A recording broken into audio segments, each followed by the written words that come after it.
This is the story of a 30-year search by U.S. intelligence agencies to perfect mind control. Some of those engaged in that search have agreed to talk about it for the first time. One said, "I think every last one of us felt sorry to attempt this kind of thing. We knew we were crossing the line." The search would be endless. From brothels, an agent says, we learned a lot about human nature in the bedroom, to the mystical rites of a magical mushroom ceremony performed by an Indian shaman, to a Spanish bull ring. The bull has had electrodes implanted in the brain and is controlled by a scientist. There would be victims.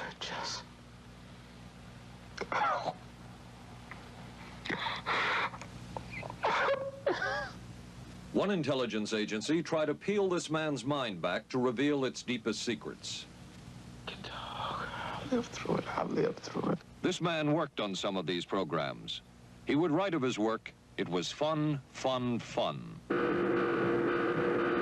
This is the story of the search for mind control. ABC News Close-Up, Mission Mind Control. With ABC News correspondent Paul Altmaier. We are not professing to tell you the complete story of these activities. We are professing to tell you the complete story that we know. Right. But these records that we've uncovered don't tell the story. They tell pieces of it. This is a story that has been told in bits and pieces. This is an attempt to pull most of it together. We know we don't have the full story. We do, however, have some striking new revelations and insights. The story begins here, just off the nation's front yard, the Mall. The buildings behind me were the headquarters for the World War II Office of Strategic Services. It was here that the first halting steps toward mind control began. The shaper and molder of OSS was General Wild Bill Donovan. He said of his group's work, "We may have made mistakes, but we were not afraid to try things that were never done before." In this anything-goes atmosphere, Donovan appointed this man, Stanley Lovell, a Boston industrialist, to break new ground in many scientific and technical fields. Donovan called Lovell his Dr. Moriarty, after the fiendish professor in Sherlock Holmes. Lovell liked the name and posed for this Saturday Evening Post photo. He later wrote of his OSS job that it was, quote, "to stimulate the PEC's bad boy beneath the surface of every American scientist and to say to him, throw all of your normal law-abiding concepts out of the window. Here's a chance to raise merry hell." It was in this atmosphere that the search for mind control began. This bizarre man would be an active participant in that search over the next 2 decades. His name is George White, an OSS captain who had formerly been with the Bureau of Narcotics. In his diary, seen here publicly for the first time, White left a legacy of the darker side of American intelligence work.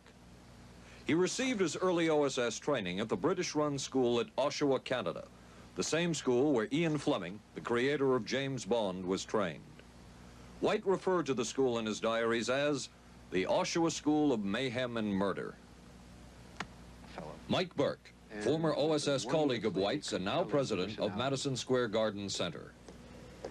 Very compelling fellow, mysterious fellow, almost mystical fellow. He was fascinating because you knew something about him, but not enough about him to really get a fix on him. He also knew a great deal about the swifter elements of society, the gamier side of life, and he was very impressive in his technical knowledge of the underworld, so to speak. He said, one of our men gets beat up. He says, you have to act real fast and teach these guys a lesson. Charles Siragusa, a former narcotics officer and friend of White's. He'll come around, he says, and break your kneecaps. And with that, one guy laughed, and George would always have a little Billy with him. And this one guy saw us naked. George White turned around and whapped him across the neck with it. Then he picked up a pool stick and started beating everybody up. He made his point. And he made his point. George White was not a man of understatement or subtleties. His boss at OSS, Stanley Lovell, referred to him as deadly and dedicated. In this note from White's diaries, it says, "Call Lovell regarding TD." TD was a rather transparent cover for Truth Drug. George White worked with the Truth Drug Committee here at St. Elizabeth's Hospital in the nation's capital. They experimented with mescaline, scopolamine, and marijuana on unwitting victims. The committee soon learned there was no easy panacea, no truth drug at this stage. But White and later colleagues would not stop trying. The goal remained the same. As this 1952 CIA memo says, the aim is controlling an individual to the point where he will do our bidding against his will, and even against such fundamental laws of nature as self-preservation.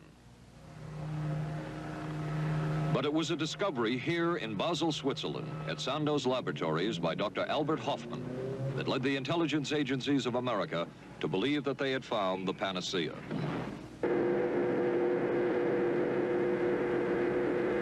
The discovery was lysergic acid diethylamide, LSD. The film that you see is considered by many experts to be the closest illustration of the effects of a hallucinogenic.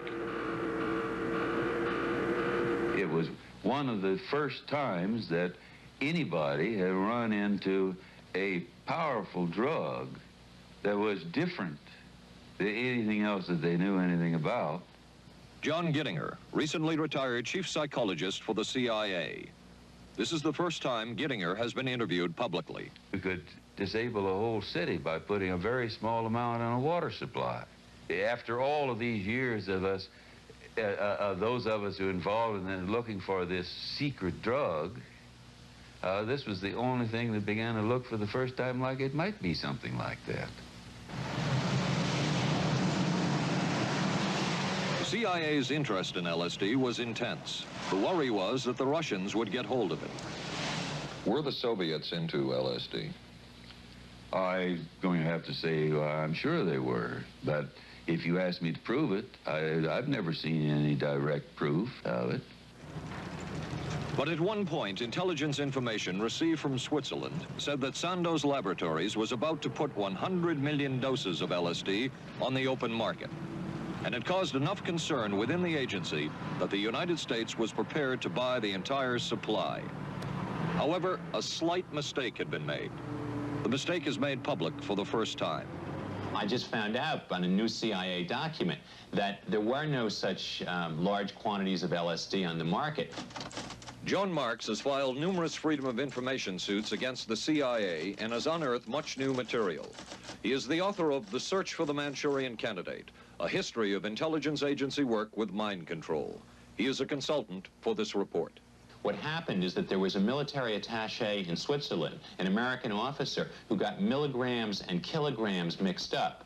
In other words, he made a mistake of thinking 1/1000th of a gram was the same as 1,000 grams, which is a mistake of 1,000,000 times. So when the CIA got the intelligence that there were 100 million doses on the market, in fact, there were 100 doses.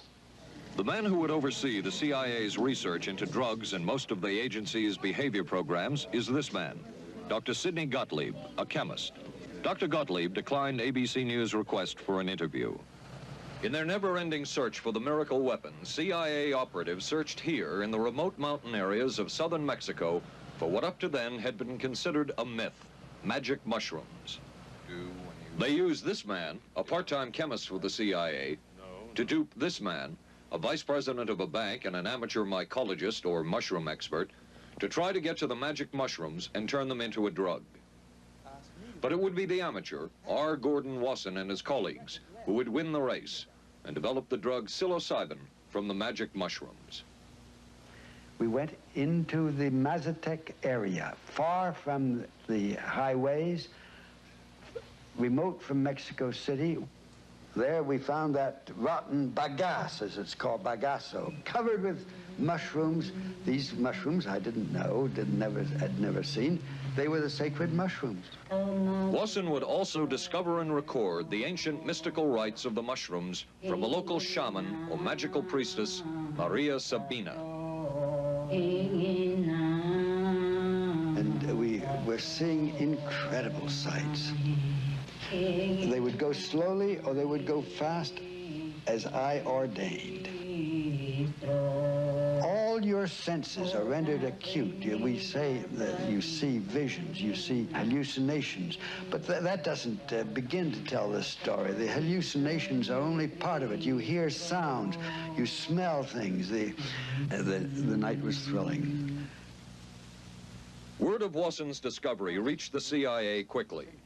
Dr. James Moore, a University of Delaware chemist, secretly served the CIA preparing deadly chemicals on short notice. Moore was instructed to get close to Wasson and accompany him on another trip to Mexico to get the magic mushrooms. Internal documents show the CIA felt a drug derived from the mushrooms could remain an agency secret. What in the world were they looking for with the magic mushrooms?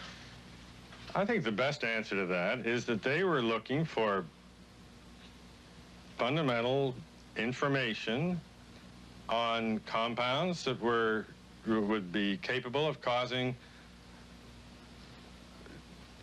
changes in behavior, changes in mental attitude. Did you ever consider what would have happened if any of these substances were given to, say, unwitting people? Oh, I don't remember having considered that specifically. What if you, I trust perhaps you've thought about it.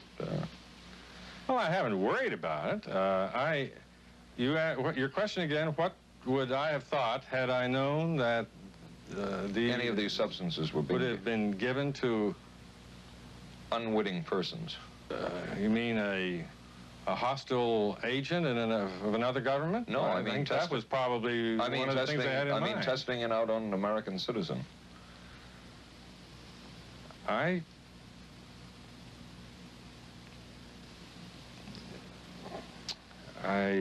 guess I must seem very, very cold-blooded about this, but I don't recall ever having been very much preoccupied with that issue.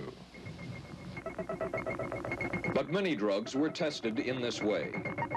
A decision was made at the highest levels of the CIA to do testing on unwitting Americans. As one CIA document says, such testing would be operationally realistic.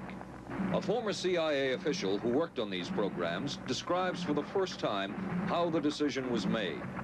He did not wish to be filmed or recorded. Thus his remarks are read by someone else. I think every last one of us felt sorry to attempt this kind of thing. We knew we were crossing the line. Every decent kid knows he shouldn't steal, but he does it sometimes. We knew damn well we didn't want anyone else to know what we were doing. The decision was made to do testing on unwitting victims. It was decided they should be on the fringes of society because they were most vulnerable. It was the borderline underworld, prostitutes, drug addicts, and other small-timers who would be powerless to seek any kind of revenge in case they found out. And as their predecessors had a decade earlier, the CIA turned to George White for help. White was now a high-ranking narcotics official, and by this time, the stories about George White were legendary. So the waiter says, "You may help you, monsieur?" And George White was busy talking with me. He paid no attention to the waiter, so the waiter tapped him on the shoulder, says, "May I help you, monsieur?" George White turned around, whipped his gun out, and stuck it in the guy's face like this in this crowded restaurant. George White did not mind bending the law, and he knew the street well. He was the ideal choice for what the CIA had in mind. We were Ivy League, white, middle class. We were naive, totally naive about this, and he felt pretty expert. He knew the whores, the pimps, the people who brought in the drugs. White set up so-called safe houses for the CIA in New York, here in Greenwich Village, and later in San Francisco, in this hotel, and in an apartment atop Telegraph Hill with a commanding view of San Francisco Bay. While the existence of these safe houses was disclosed last year, details of what took place within them has not been told. A former CIA official who worked in the safe houses reveals that they were used not only for drug testing, but to study sexual behavior and how it could be used to manipulate people. We did quite a study of prostitutes and their behavior. How do you take a woman who is willing to use her body to get money out of a guy to get him to talk about things which are much more important, like state secrets. We learned a lot about human nature in the bedroom. We started to pick up knowledge that could be used in operations. There would be victims in all of this, but as the agency knew, they couldn't fight back. Some entries from George White's diaries. Clarice gets horrors. Janet, sky high. As one agency memo says, we have no answer to the moral question. The safe houses were not the only testing grounds. Millions of dollars would be spent on LSD research at universities throughout the country. And word would begin to spread on campus about this so-called mind-blowing drug. And suddenly, there was the counterculture of the 60s. I give the CIA a total credit for sponsoring and initiating the entire consciousness movement, counterculture events of the 1960s. Dr. Timothy Leary, the 1960s Johnny Appleseed of LSD.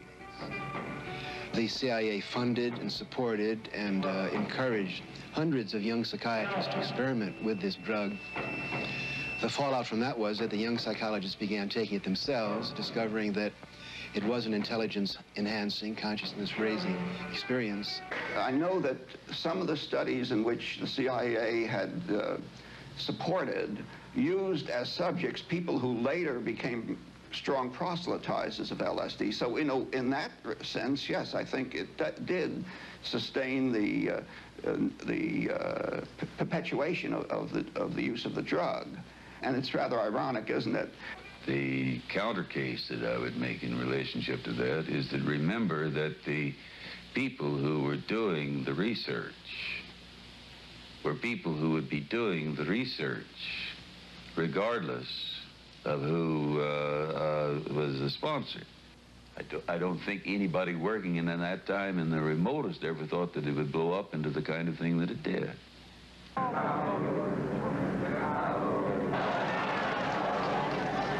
History will judge the role of the CIA and other intelligence agencies in unwittingly contributing to the counterculture of the 60s through their intense interest in LSD and other hallucinogenics. But for the moment at least, the argument can be made that the CIA helped usher in the age of Aquarius.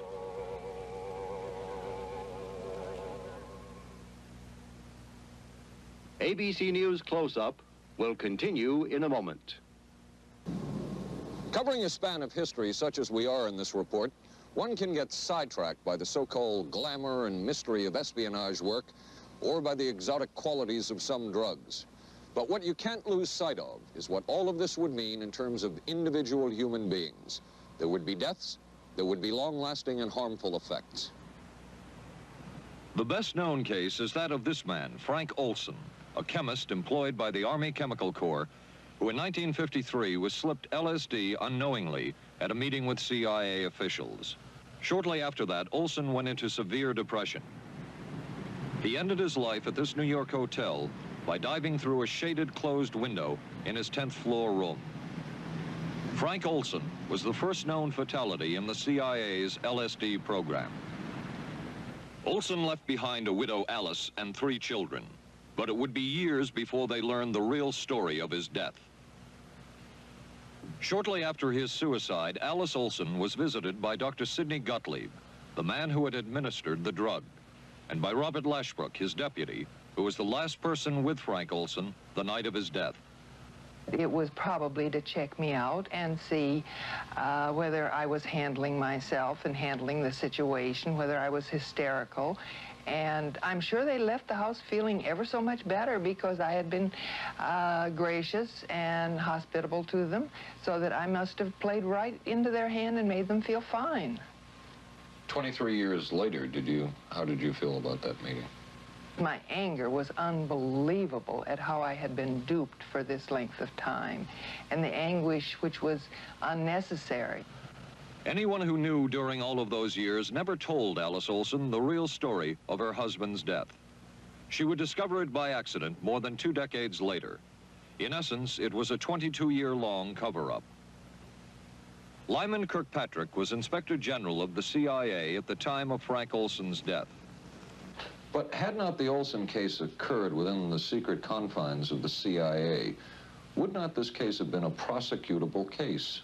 Perhaps manslaughter? I would think very definitely prosecutable, and certainly from the point of view of the of Mr. Olson, why it should probably have been actionable. Frank Olson's suicide slowed down the CIA's testing of LSD and other drugs, but only momentarily.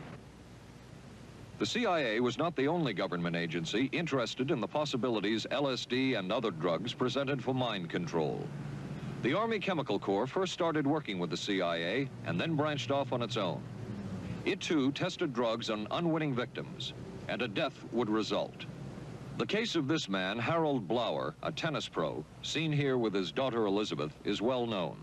In 1953, Blower was a private patient at the New York State Psychiatric Institute.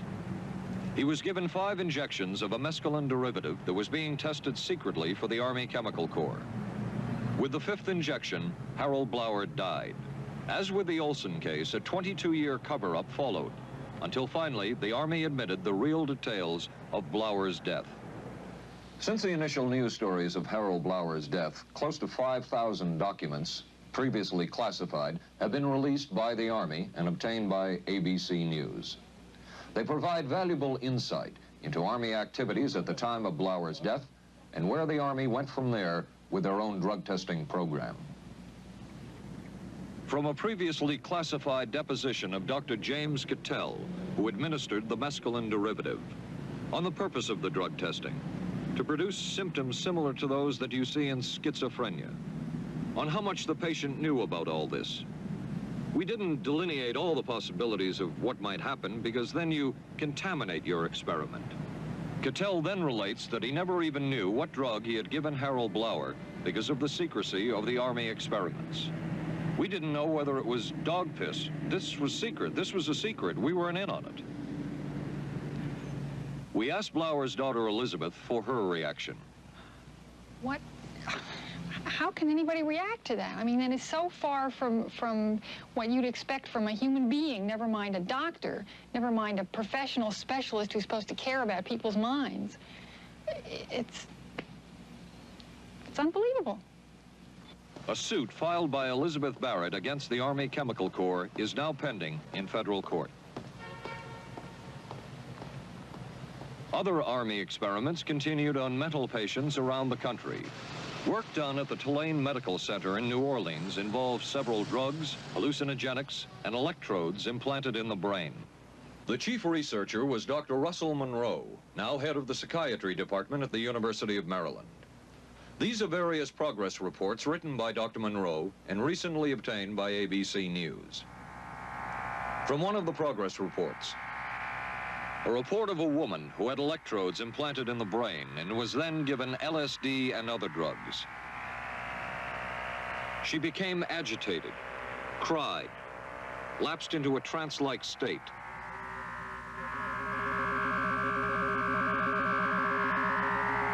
Felt as if she were about to have a convulsion, experienced waves of darkness and light,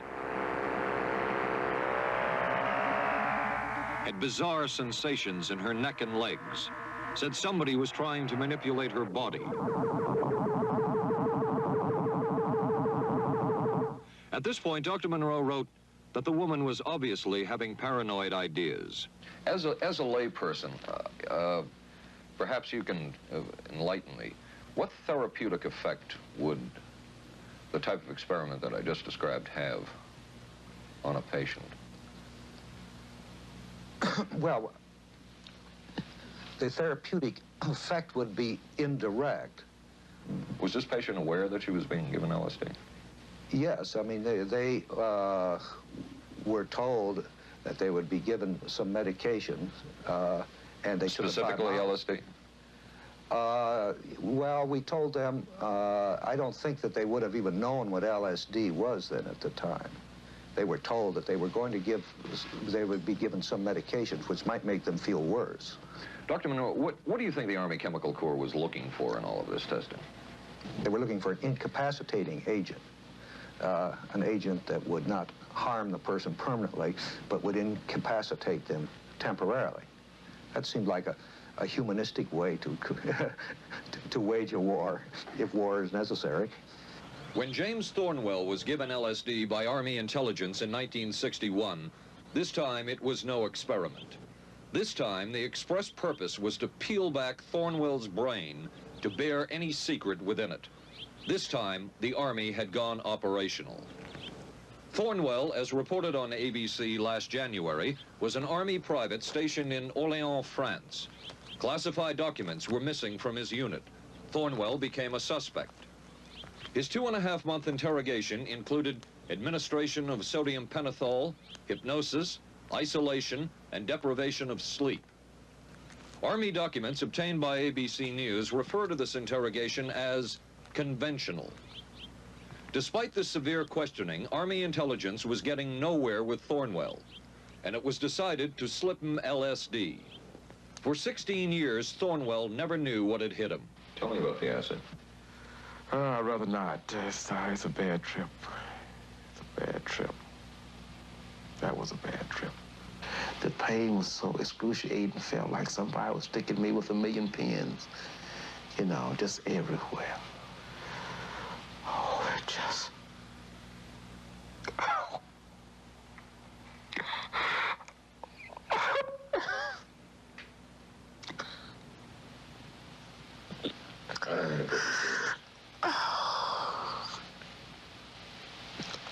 You want to stop for me?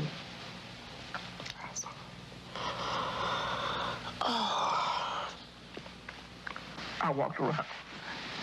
You want to stop? Oh, I can talk. I lived through it. I lived through it. I lived through it. No charges were ever brought by the Army against Thornwell. He was discharged for psychological disorders.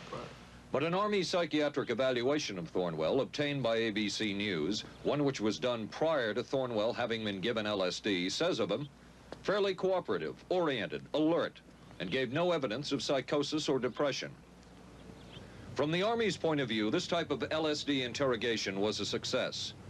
Other documents refer to the exploitability of interrogation subjects, cracking them, keeping them off balance mentally, and providing an economical, speedy, and productive aid to interrogation. From James Thornwell's point of view, it was no success. Thornwell still has serious problems.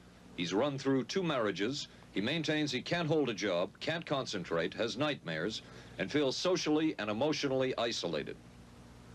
Last fall, Thornwell filed suit against the government in federal court. In a moment, we will examine the closest experimentation to brainwashing that we have uncovered.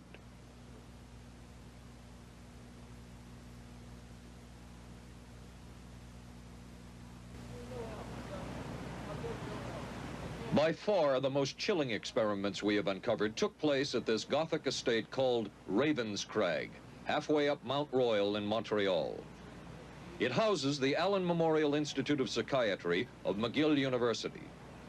It was here that the CIA funded a series of experiments, severe experiments. The work was done by the Institute's then director, Dr. Ewan Cameron.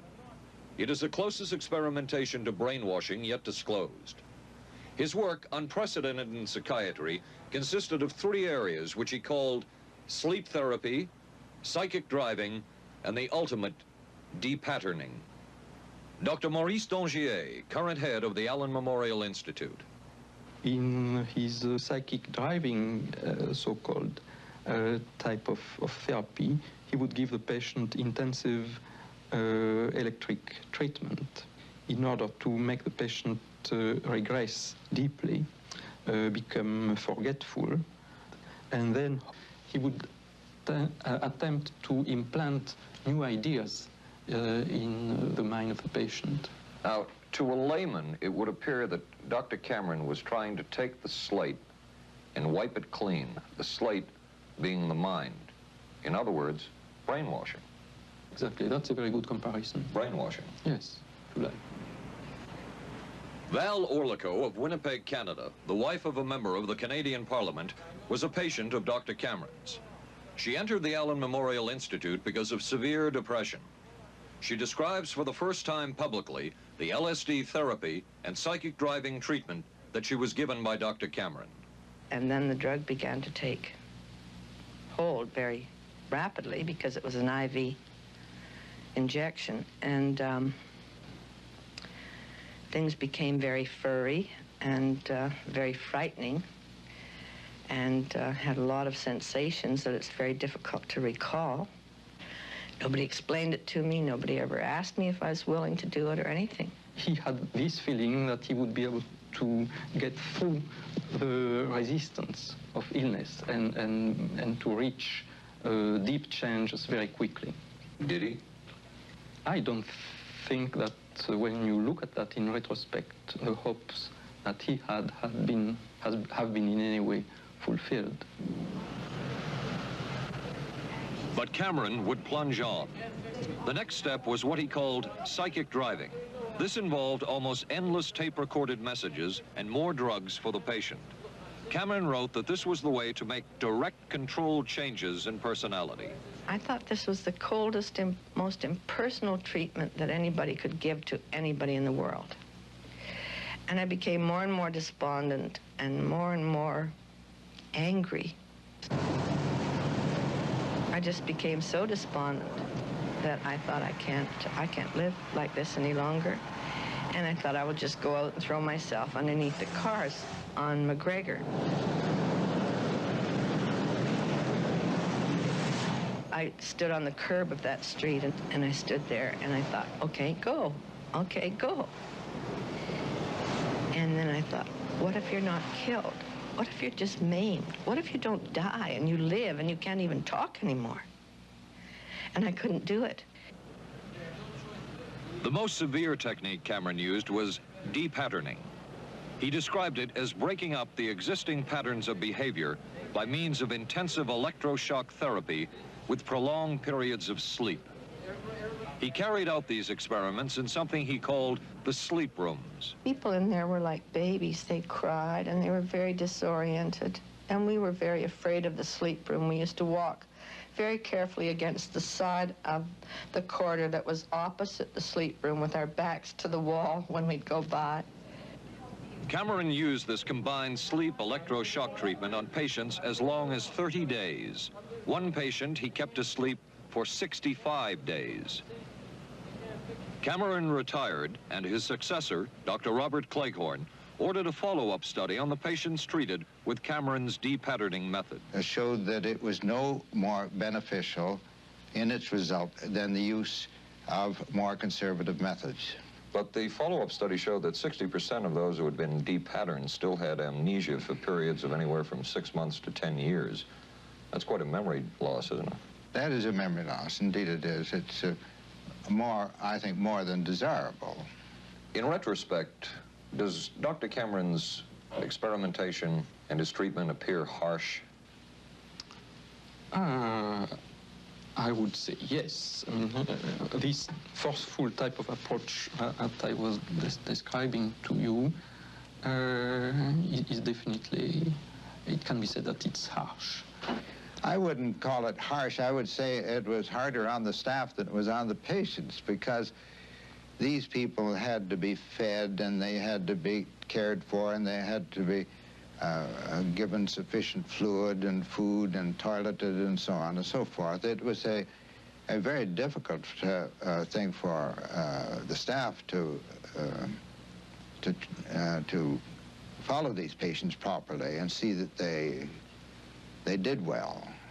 Well, I'm glad he was concerned for the staff. But damn it all, I wouldn't. I could have maybe had a different kind of life. And that makes me angry and sad, and I don't know how to explain how I feel, really. I just. How did you feel when you learned that Dr. Cameron's experimentation was financed by the CIA? Well, I thought, oh, I can't even use the word that I thought, because I thought, that bastard. And he was too smart. He knew who he was working for. And, excuse me, but I just, I just can't, sometimes I can't believe it, and yet I know it's true. If you had the opportunity to say something to the people at the Central Intelligence Agency who financed this study, what would you say? I realize the CIA is a very important organization and they have a very important job to do. But God, it surely doesn't have to be done on people who are totally incapable of knowing what's happening or having any defense against it. And I can't imagine the mentality of people who would do this. I just can't. As for Dr. Cameron, he died in 1966 while mountain climbing. A colleague wrote of Cameron, "For him, the ends justified the means. And when one is dealing with the waste of human potential, it is easy to adopt this stance." Dr. Cameron seemed ideally suited for what the CIA had in mind.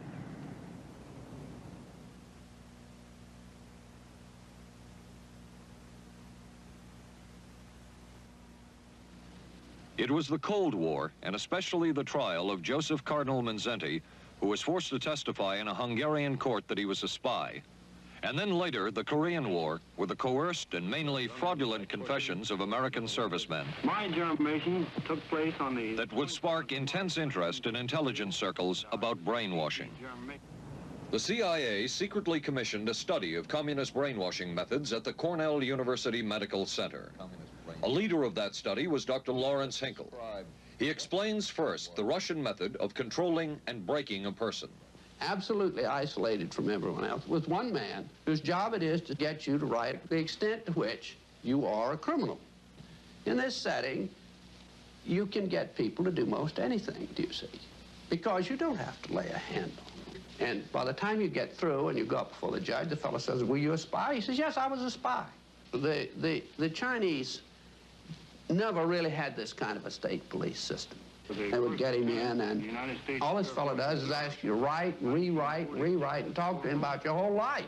Graduated from pilot training in 1949. While the purpose of the study was to find out about communist brainwashing techniques, CIA documents show that the agency was interested in developing mind control methods of its own to precondition and control Chinese living in this country to be sent back to their homeland as CIA agents. What do you think they were looking for? Well, I think they weren't looking for agents or anything like that. Yet the agency's perception of the work you were doing, in CIA documents we have examined, it says that the project that was being done here, they intended to use everything learned about the new agents to induce them to, quote, to perform acts of a complex, purposeful nature. Yeah, but that was never done. The effects of which may be out of keeping with the individual's previous sort behavior. of thing was never done. Those people were not, that was, when they first came here, the first people they sent up to see us, you see, were operational type people from the CIA with some rather wild ideas. Okay, this is their perception of it, if I could just continue. No, it wasn't their perception of it either. No, it wasn't. Dangerous to his being, contrary to any previous consciously expressed intentions and interests, contrary to the good of the individual, and subversive to the goals for which he is consciously working. I understand all this talk.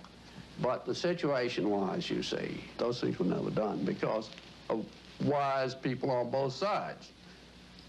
We were not able to do this nor interested in it. They were, though. Some of the low-level people were, but the high-level people were not, to tell you the truth. But documents clearly show that the CIA was attempting to develop agents over whom they had as much control as possible. Agents who would perform tasks contrary to their own good. Normally conditioned American who's been trained to kill and then to have no memory of having killed. His brain has not only been washed, as they say, it has been dry cleaned. Is a Manchurian candidate, controlled by others to do things against his will, possible? It was a remarkable film because, as far as I'm concerned, it made something totally impossible seem absolutely credible. I would say the answer is yes, but there are many qualifications to that. Dr. Milton Klein, a psychologist, a clinical and experimental hypnotist, and unpaid consultant to the CIA. The qualifications would be the subject selected to produce the kind of behavior that you wish, the amount of time, the procedures that are utilized, and the motivations of the people who are designing, executing, and administering the procedures. You're asking whether an individual can be, under hypnosis, influenced, coerced, persuaded, shaped to perform an antisocial act, or a destructive act, or an act of violence. My answer would be yes. Captain Marco, will you be good enough to lend Raymond your pistol, please? Yes, ma'am.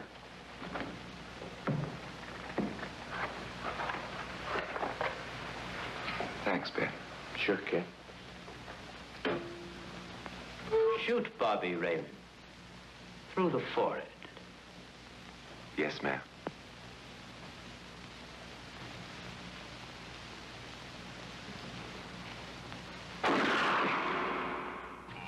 How valuable a tool can hypnosis be in the intelligence field? None whatsoever. It has absolutely no use because nobody's ever been able to do that I know of, do it in an operationally feasible way. I'm not in any way saying that hypnosis doesn't take place. I'm not saying there's nothing to it. I would say that most government agencies concerned with intelligence operations have been looking to hypnosis as a tool for a variety of purposes, one of which is to carry out and to execute certain intelligence operations on a basis where they would not have to rely completely on some of their own emotional reactions. Actually, would that entail murder? It could, if you consider that an act of killing someone under circumstances of war is murder. I think one has to define what that means. Under circumstances of peace? Under circumstances of peace, it would be murder. Another former CIA agent says that Fidel Castro at one time was considered as a possible target for a Manchurian candidate. Castro was naturally our discussion point. Could you get somebody gung-ho enough that they would go in and get him? But if you have 100% control of a guy, you have 100% dependency. If something happens and you haven't programmed it in, you've got a problem. So in the end, it was decided that a Manchurian candidate was not feasible. But the search for mind control continued. But could the mind be controlled? Perhaps not. But is human behavior predictable? In this area, the CIA did make a significant breakthrough. A personality assessment system designed by the agency's chief psychologist, John Gittinger. It comes close to being able to predict how humans will behave. It's really a descriptive system, an attempt to try to describe personality in a relatively systematic way so that hopefully you can get some kind of an idea to predict what the behavior between different kinds of individuals. Gittinger's system had many uses in intelligence work. One was to draw personality portraits of world leaders. Using Gittinger's system, the agency concluded the Shah of Iran is a brilliant but dangerous megalomaniac whose basic problems resulted from an overbearing father. And there were other applications. Your assessment staff played a key role in helping other governments pick their police intelligence agencies, including, we've learned, the Korean CIA, Uruguayan National Police. Can you tell us about this? No. Author John Marks. The former #2 CIA man in Uruguay told me how in 1966, John Gittinger and an assistant traveled down to Uruguay and gave the tests in order to select members of the Uruguayan intelligence service. A psychologist who used to work for the CIA told me in 1961 he personally traveled to South Korea as part of an American CIA effort to set up the Korean CIA and to give the personality tests to candidates for the Korean CIA to choose the best man for their secret police. But one of the basic functions of Gittinger's system was finding the vulnerabilities of an agent, a double agent, or a potential agent. In its applicability to intelligence work, isn't the PAS system looking for a person's soft spot? Well, of course, the answer to that is yes, but I hasten to say soft spot. This is what I consider a negative word. Of the hundreds of behavioral projects undertaken by the CIA, Gittinger's appears to have been one of the more successful and more conventional. Other experiments were not as conventional. Neurophysicist Dr. Jose Delgado was financed by the Office of Naval Research. In this experiment, the bull is sedated. Electrodes are implanted in its brain. Delgado transmits an electronic impulse to the center of the bull's brain. Delgado has remote control of the animal. Recently released CIA documents refer to the feasibility of remote control of animals, and that special investigations will be conducted toward the application of selected elements of these techniques to man. Other areas were examined through the 60s and 70s. Brain surgery, psychosurgery, creation of amnesia, parapsychology, manipulation of genes.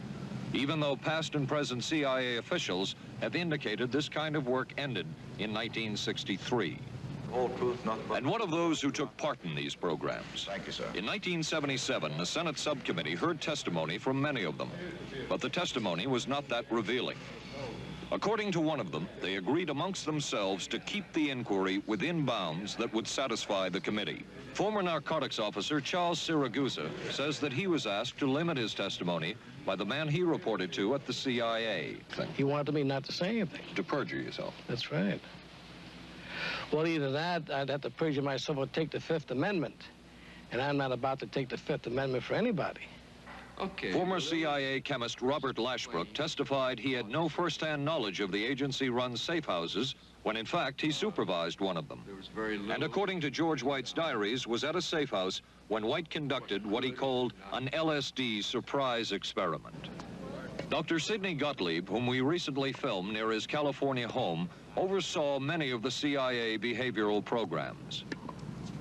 He retired in 1973 and destroyed the records of this work. In sort of a valedictory letter, Dr. Gottlieb wrote that he and his colleagues had been able to maintain contact with the leading edge of developments in the field of biological and chemical control of human behavior. Dr. Gottlieb also testified before the Senate subcommittee, but from an anteroom where he could not be filmed because of what his lawyer termed health and cardiac problems. Dr. Gottlieb declined ABC News' request for an interview. And what of George White, the man who helped the agency in so many of its programs? He would retire here to Stinson Beach, California. And shortly before his death, he wrote to his boss at the CIA, Dr. Sidney Gottlieb, and summed up his career by saying, "It was fun, fun, fun. Where else could a red-blooded American boy lie, kill, and cheat, steal, deceive, rape, and pillage with the sanction and blessing of the All-Highest?" Has mind control been achieved? From all of the available evidence, it appears doubtful.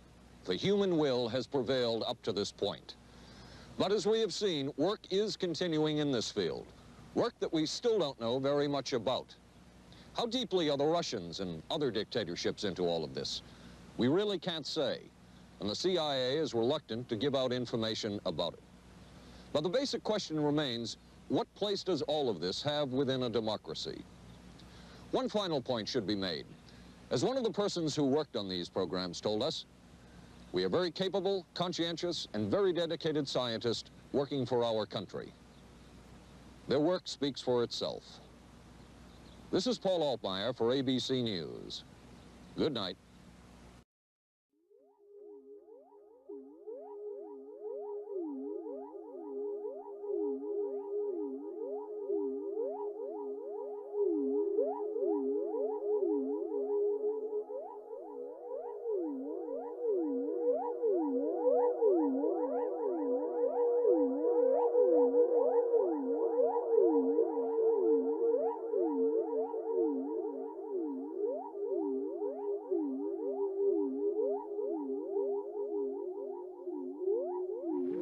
This has been a presentation of ABC News.